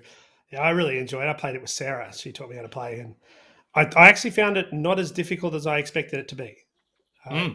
The fact that it's thematic really helps you understand what's going on, I found. And the other thing I like about, and lots of games do this, but I think on Mars is really great, is you've got the board that's, I guess, twin-sided, in that you've got the orbital section and the on Mars section, and then you've got your own boards too, which you're trying to deploy things off of. I just really enjoy that as someone who really likes visual aids. That's so helpful to say, all right, so my rocket's off. I've moved my rocket here. Now I've got a new building to house my workers. It's so much fun. Like, sometimes people might be like, oh, it feels like homework or doing your accounting or something like that. But it is a lot of fun, and you get a lot of satisfaction when you finally get to the point, like, that's what I've been working for all game. I've got my scientists out. I've built this. I've hit my own personal goal, and I've done it all before we've gotten to the point where we need to on those I guess like resource tracks that you need to get to. Really fun. Yeah, I'm so thankful, Def, that you were able to teach me that, because it is a lot of fun. It's interesting that you also mentioned the visual aid bit, because I wanted to say this about Venus as well, but with On Mars it is so much more. Like, these productions by Eagle Griffin Games are spectacular. It looks amazing on the table. I know we're looking at gaming experiences and how good a game is, but the presence on the table enhances that quite a lot. It does so much for the enjoyment of the game when you play it. And you're right, the player boards are quite phenomenal, and you have your rockets there, and you have to, everything that you do in the game has an effect. If you remove something, it has something hidden below that gives you some bonus or some resource. It is phenomenal. Well, speaking of phenomenal games, this one has been mentioned already tonight, but not in someone's top 10, in some sort of sacrilegious ousting, which is just not right. My number 2 is Terraforming Mars. And as Stephen Bonica would say, this is the greatest game of all time. I don't necessarily agree with him on that front, but it's the second best game of all time. Terraforming Mars is the ultimate engine building game, for me personally, at least. Anyway, there's so many things I love about this game. I love the fact that area control plays a massive part in this game, and doesn't ever get spoken about as an area control game, but that's huge. If you can get into a space on the map where either A, you're being left alone and create your own points generation via putting down forests surrounding cities, or getting that extra coin because you're running along the water, all that sort of stuff is really beneficial. But then if you could also go and build amongst everybody else and kind of steal their points from them, that's also huge as well. So you can kind of play this game in a few different ways. On top of that, you've got the card play, using your faction to its ability. So you get a corporation, and it'll have some sort of starting resource or benefit or whatever. And if you build upon that, then that's going to help you out long term. You always get 2 to choose from, so you can choose which one's better or not. But being able to sort of focus around that area and build that side of it up. So, for example, if you get eco line, then you're just going trees crazy. You just want to put forests everywhere, and that's going to help you. But if you get one of the ones, I can't remember what they're called, but it's all about heat generation, then forget trees. You just want to burn Mars. You just want to get as much heat into it as possible, as fast as possible, race up that track. And but then a good strategy is just to almost forget all that and just sort of make sure that you're the one who's moving because you've got the oxygen, the temperature, and the water tiles going out. or the oxygen and the temperature, when you go up those, at certain points, they give you extra benefits. If you got to make sure that you're the one who triggers those benefits so you can get those extra advantages. There's a lot to think about, but in the end, the simple fact of building up your resources that you are going to produce, and then using those resources to do things out on the board at the right times, it's great. At some games you can have like 40 cards in front of you that you've used in one game, and other games you might only have 15 or so. But it's just so good. Such a great engine builder. What I love again about this game is that it is also a heavy game that is easy to teach, which is a very rare combination. I've mentioned it time and time again. The beginner corporations giving a beginner player a beginning corporation and one production in every resource means that I can play my game, being a experienced, quote unquote, experienced player of this. I can play my game as hard as I want to, and there's a very good chance I'm not going to win against that beginner. So then they learn by learning the basic strategy of the game, but then also by watching me play it as someone who's an experienced player. Whereas I know that our barbecue puts a lot of heat on Inish, one of Jules's favorite games. And I actually didn't mind Inish, but the one thing it had against it was that if someone is teaching you that game and they know how to play it, then they are going to beat you because it's a game that you need to know in order to win. Where this game, because it has that beginner function, it actually just means that you're competitive right from game one out of the box. So excellent game. I agree, Steve. It's a great game, and 100% agree with the I guess familiarity it provides with beginner players, and that was a brilliant idea to include those starter corporations, beginner corporations in the game, because it does balance things to their favor if they're playing against an experienced player. It's one of the games, as I said, we've played most this year, and it just got bumped out of my top 10 because of games that I consider better or I enjoy more. But 100% with you, it is a great game. It shouldn't be out of anybody's collection. Fair enough. Well, that only leaves us with one game to talk about. Me. Yeah, Conor hasn't.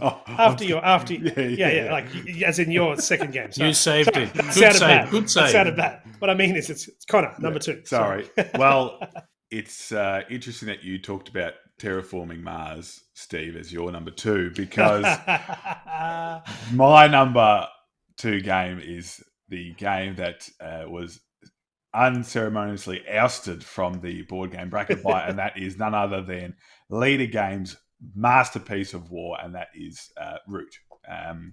Yes. So Root it's first of all, I feel like I'm just going to go with what I said to Stephen the other day because I'm not competitive. It's a gamer's game. And look, that's just a bit, really, isn't it? That's just a bit of fun. But look, first of all, it has this incredible theme to it we're fighting in the woodlands, and I think everyone has sort of watched a TV show similar to Ebidell in that you watch a TV show where there's been little animals sort of either working together, but en route they're actually fighting against one another. So it's that sort of turn the table on it.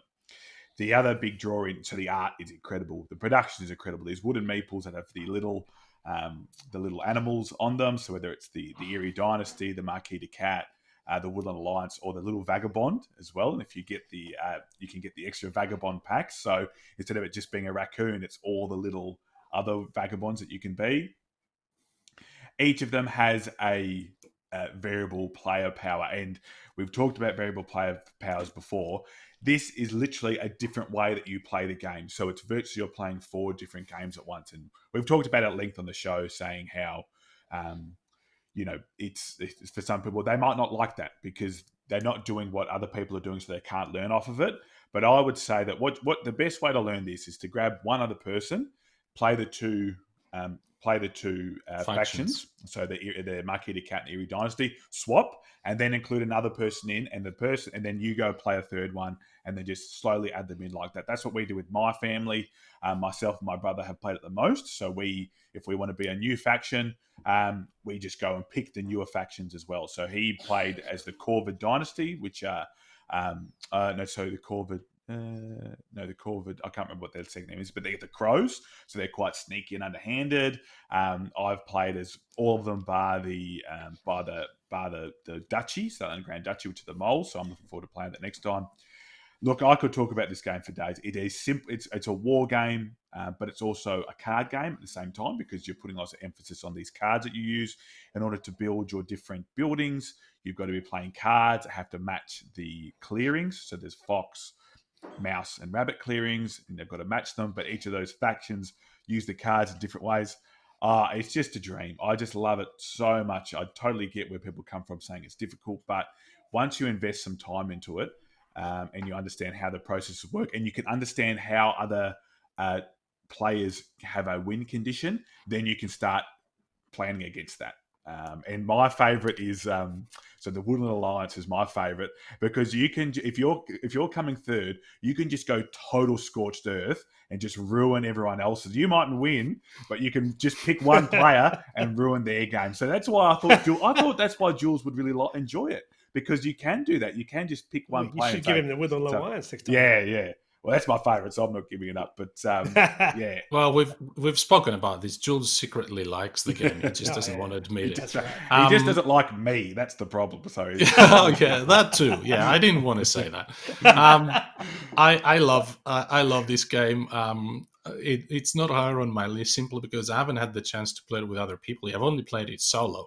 And I think, Conor, the fact that people have issues with is not that the factions are difficult to learn, because the factions are the factions. They have some variable player powers, and Root is probably the mother of asymmetry or variable player powers. They're so different, it feels like you're playing a completely different game.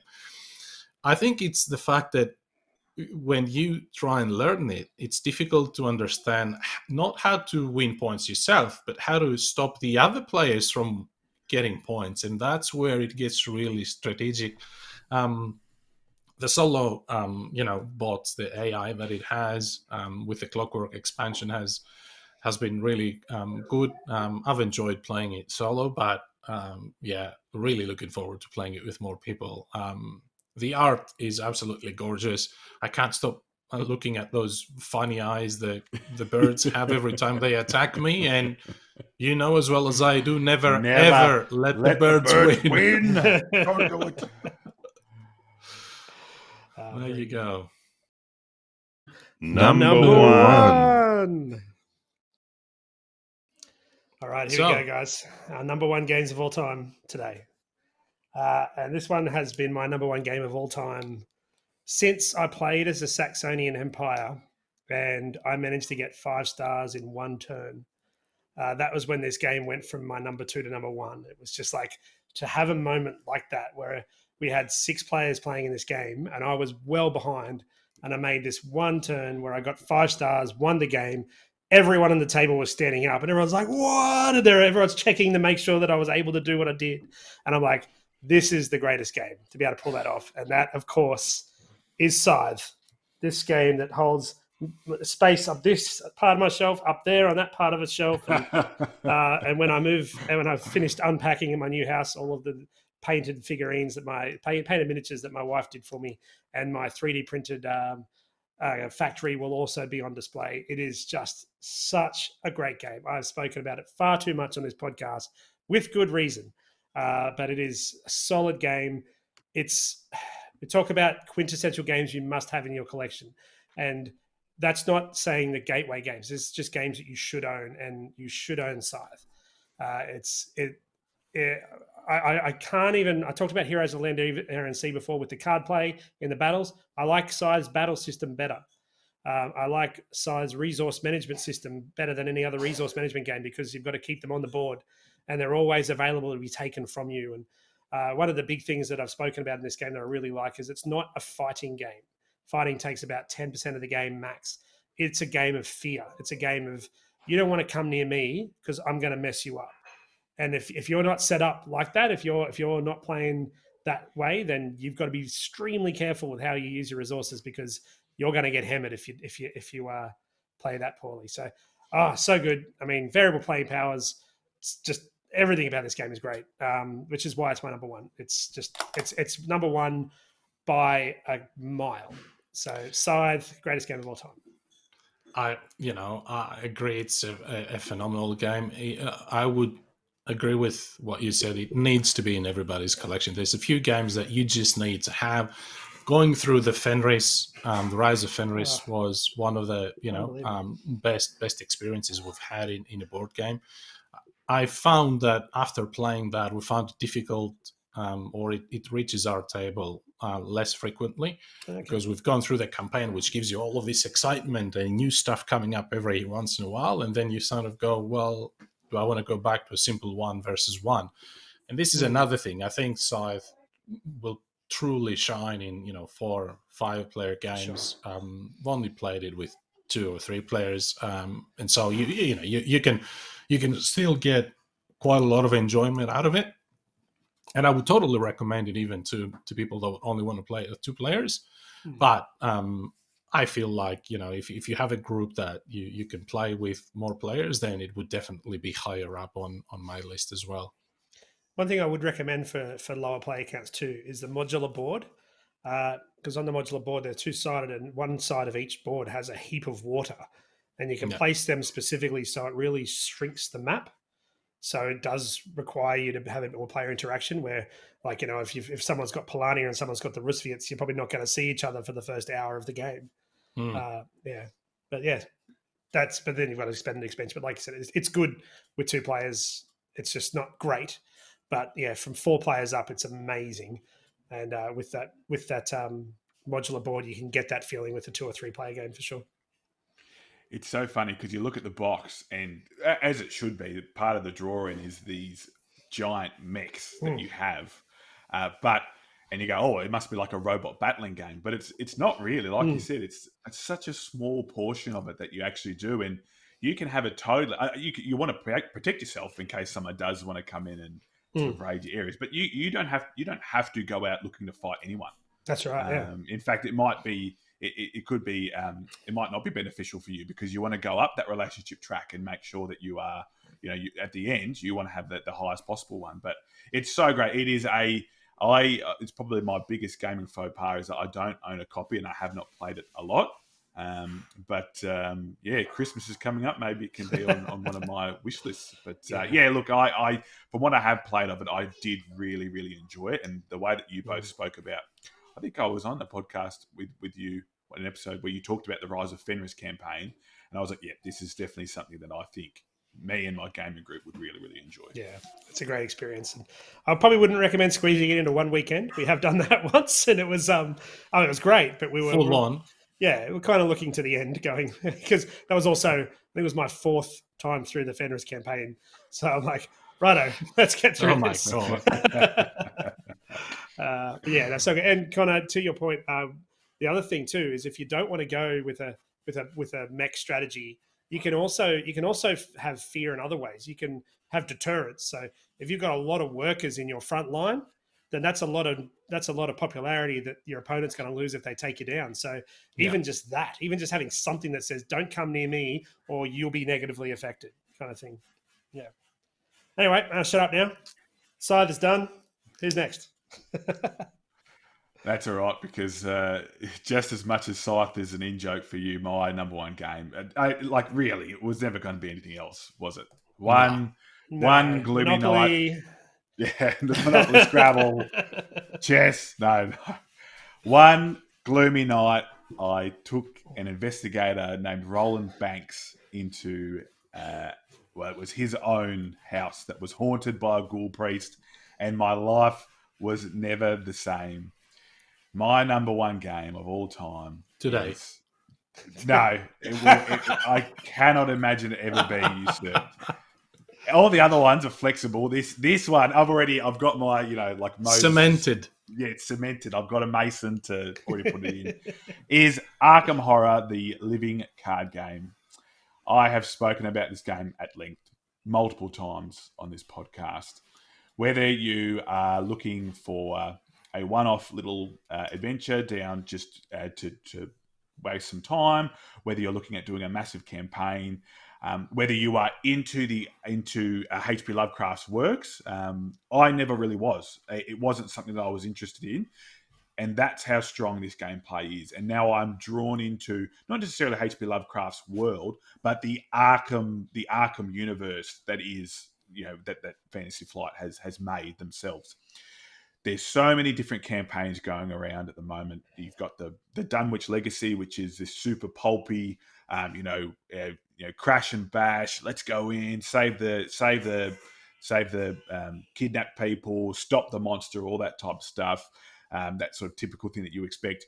You've got the Path to Carcosa, which is it messes with your mind. It does stuff in the game and outside of the gameplay that affects you when you play the game. So when you're reading through, you have to make choices. You've got the Forgotten Age, which is like Indiana Jones on an acid trip. It's totally incredible. You've got the Circle Undone, which is you're dealing with witches and the Silver Acolyte Lodge. Then you've got the Dreamers campaign, and now the one that's just released is the Inner's Mouth campaign as well.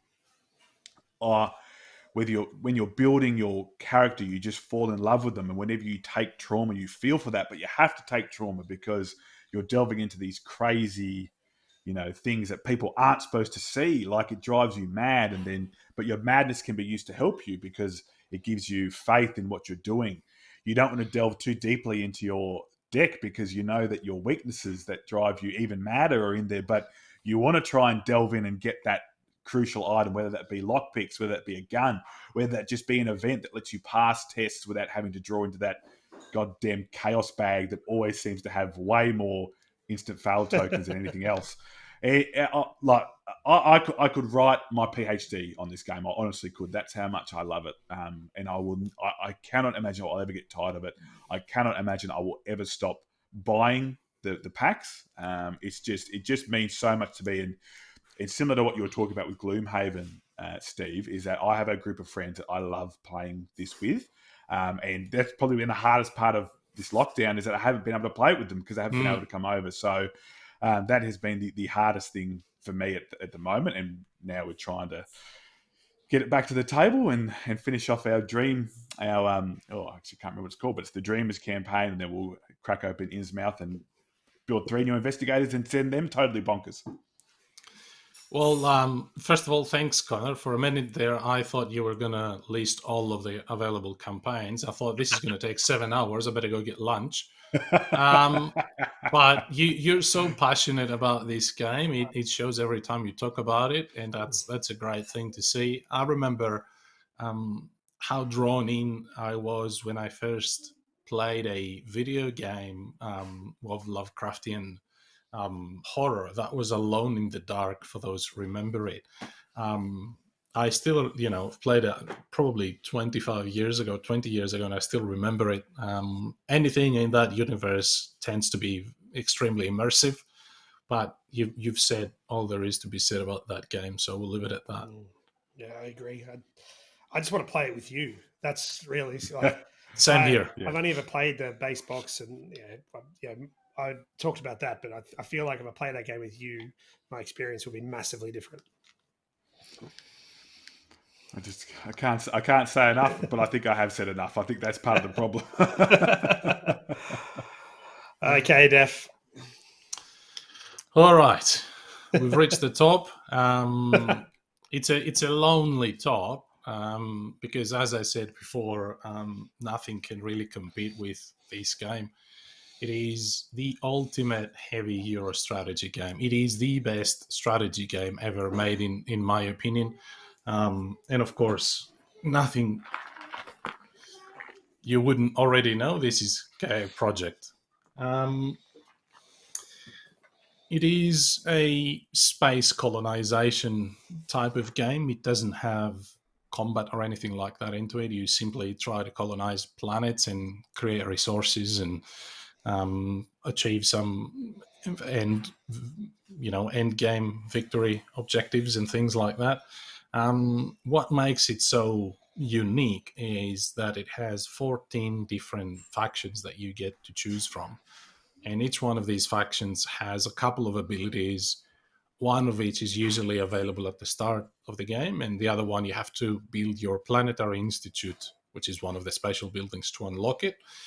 And even though they are not massively, game-changing abilities, the game is so finely balanced that it changes the game enough to make every experience different. It has the best automa system I've seen in board games as well. So you can play it solo against 1, 2, or 3 automa players. You can play it multiplayer with multiple humans and multiple automa players. Its map is variable as well, so you can set it up in thousands or hundreds of different ways. It is a game that every time we play it gives us something different. Every time I play the game, I find new ways of creating efficiencies. I cannot see myself ever getting bored of this game. For me, it absolutely deserves its hype and its position. I think it is the best strategy game out there. That is Gaia Project.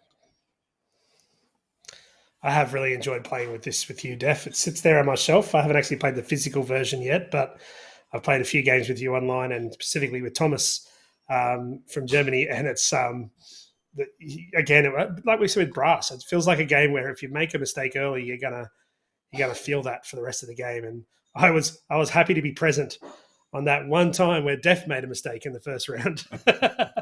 Yeah, and to me, that's a sign, a proof of a really, really tight and well thought and tested to the death game. Because I made a mistake on the first round, and that was that. For the rest 5 rounds, I was trying to dig my way out of this massive hole I, got myself into. It's just it can get frustrating if you're new. But the game doesn't block you from playing. Like, you get much lower scores at your first games. Much like, I would say like on Mars, which you've spoken about that before, Conor. It doesn't allow you to do much if you don't know it well. It is complex, but it is an amazing game. I think what you were saying before too about it's a game where when you get a low score, you know why. You can, you go, it's because I wasn't focusing on that, or like it's not because the game let me down. It's you can see those flaws in yourself. And it's one of those games that has zero luck in it, right? It is 100% decision driven, and that is very appealing. It's that type of stuff when you're pigeoned into a specific, I guess, when you make a mistake. That's good. When you've wasted an action, initially it's like, oh, I can't believe I've wasted that action. But then you learn for that next time. So similar to on Mars, similar to Vinos, you know which action is and isn't like the most beneficial. And that's that's something I'm looking forward to doing with Gaia Project, Def, because I'm still yet to play it, because I think learning these games with you is much easier than me trying to teach it to myself. So, that's how I feel about it. Well, there you have it. That's our top 10s. That was interesting and long. Apologies for that, but that's all right. We need to go quickly to our barbecue pit challenge. I can tell you that the highest score was 14, so no one got them all. Nice. Yeah, 2 get 11. You had 1 get 12, 3 get 13, and only 1 on 14. Any guesses? I'm going to say Bubba got the 14. He kept his lead. What do you reckon, Daphne? I don't know. Same, I guess. Yeah, it was Bubba. He stuck ahead. Nice. He got every game except the only game he had on his list that didn't get mentioned was Pandemic Legacy. Yeah. That's you stitched him up there. Yeah. No.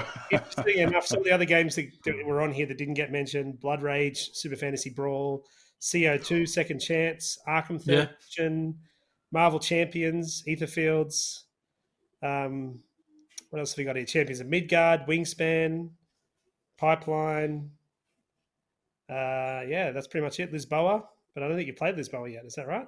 I haven't. So looking forward to my Kanban EV pledge arriving together with Lisboa and the Gallerist. So potentially having more Vital assert the games in the top 10 next year. We'll see. Who knows? Vital Overdrive. That's what. Yeah. What we're going to do is we're going to skip to the next parts of our show. We're going to do them really quickly because this is already a super long episode. So apologies for that. But hopefully you found that really interesting anyway. So we'll go straight to the board game bracket.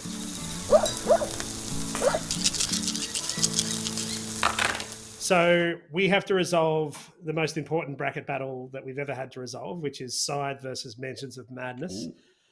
No shenanigans this time, it appears. So it all stayed pretty standard and it went the way it should have gone. Might I just point out that on the Board Game Barbecue Facebook page, it was 100% of votes for Scythe. So good on you, Facebook page. 100%. Well, is there 3 votes on the Facebook page? No, there was 9. No. But still, I mean, that's wasn't the case. Was it? I got to say, Was it Stephen Chivers and Netevs? And then Instagram was quite a substantial margin towards Scythe, and the Facebook community, while being a bit closer, was still a fairly substantial margin. So Scythe romps in and goes through to the 4th round, through to the quarters with 65% of the votes. Now, I don't think that was anyone's surprise, really. I didn't see Mansions. I'm sure there'll be other games that give it a good shake, but I think Mansions of Madness, I don't think it's anyone's favorite game. That's probably a fair comment to make, I would have thought. Yeah. So we probably will have a very short bracket battle today because the 2 games that are going up against each other have already been spoken about today, which is Viticulture versus Arkham Horror, the living card game. So look, this is tricky because you talk so passionately about Arkham Horror, and I know that there's a lot of big fans of that game. And similarly to what I just said, I feel like there's a lot more people that have Arkham listed as their favorite game than there are people who say Viticulture. So, but that doesn't mean it can't win. It's the Stonemaier fanboys versus the Arkham acolytes. The Stonemaier servants versus the Arkham acolytes.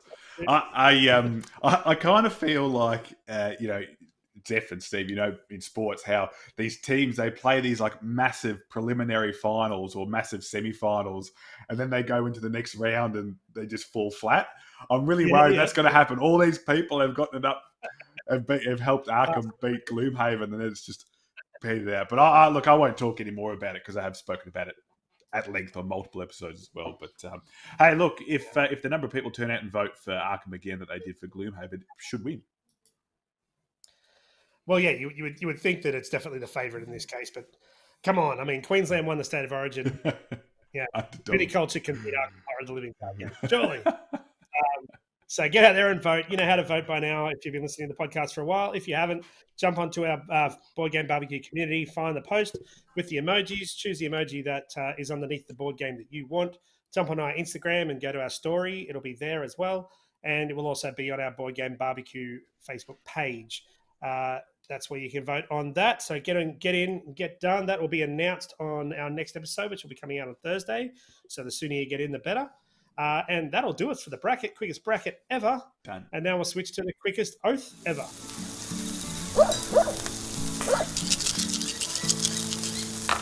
So, swearing an oath. I'll just go very quickly here. My 2 games that I had to do are up there, which is Ride the Rails and Mariposas. I did put another one on there if it arrived, and it didn't. So that's the Reef Diver game, which I'll leave on there. Mariposas was really good. Thought it was slightly bit. There was a couple of things there where I thought maybe I'm doing it wrong, but I don't think I was. Where it was a bit luck driven, and like you have to get there's 3 sets of 4 color cards that you need to chase. You need to get all 4 of one color. So that's 12, and there's 16 of these places to get them from all over the map. So, and there's only 16 turns in the whole game. So I found that near impossible to make sure that you can get those groups, but might have been doing something wrong there. But otherwise, I thought it was a really good game. Great story.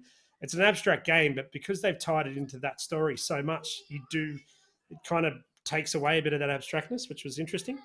And then Ride the Rails, which I have played before, but just digitally. I really enjoyed that. I was a bit surprised, actually, when I opened the box that there wasn't more components, but then I remembered it really isn't.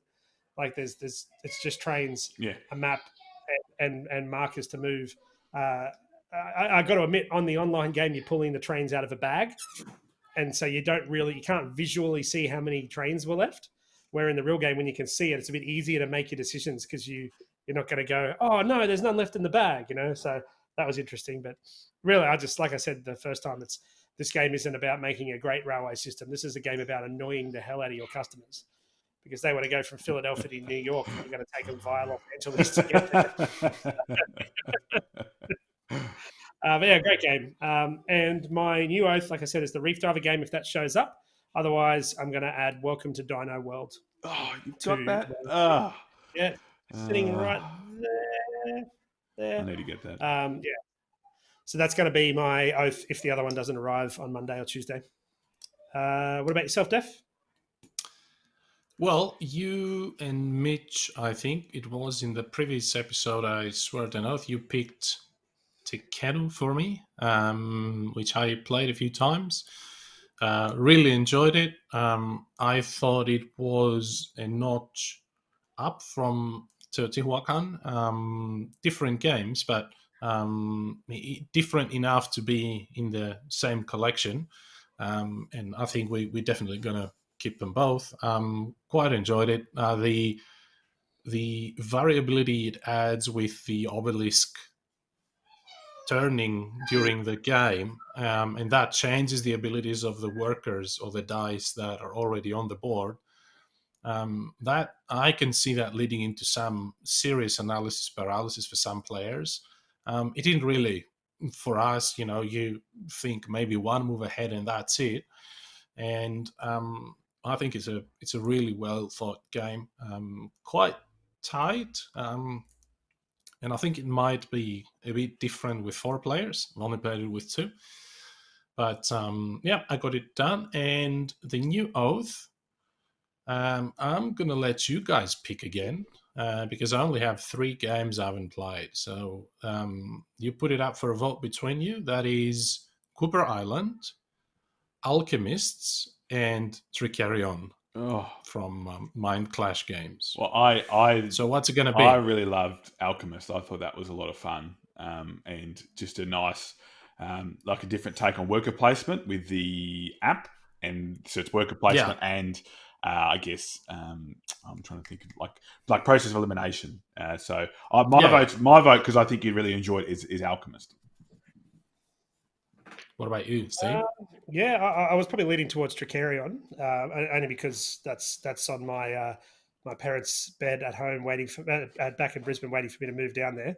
So I'm not going to put two of these games up for my oath. I'm happy to. I'm actually interested to hear about Alchemist because I've not played it before, but it does look interesting. So yeah, let's go to Alchemist. Well, there you have it. My new oath for next time is I swear to play Alchemists. So we'll see how we go. Cool. My oath was Paladins of the West Kingdom, and so we played it.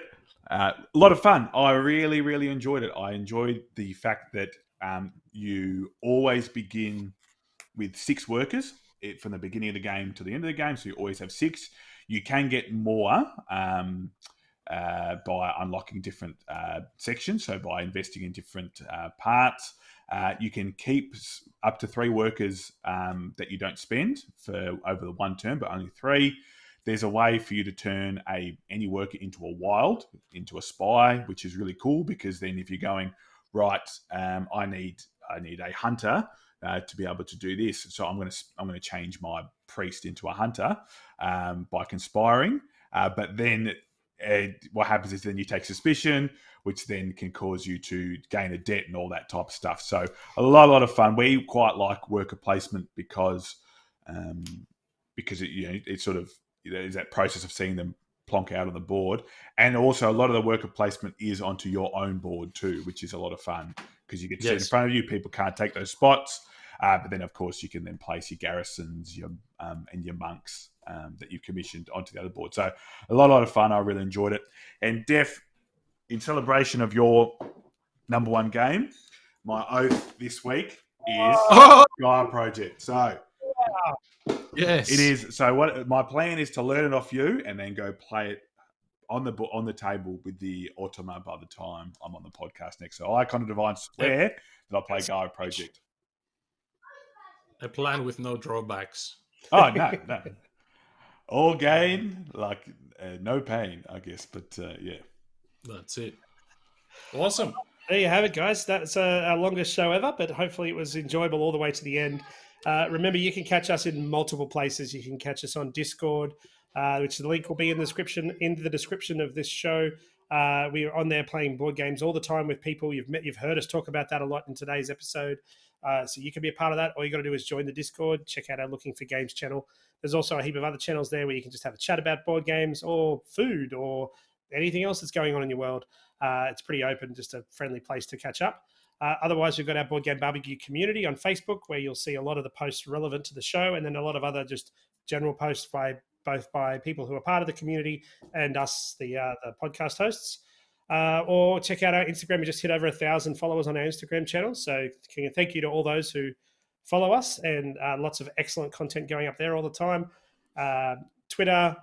Where else have we got? We got the website. YouTube. Oh, yes, very much. But this will be going up on YouTube, which you would already have known by now if you're watching it. Our YouTube channel, we're really going to try and push some more content onto YouTube over the next few weeks.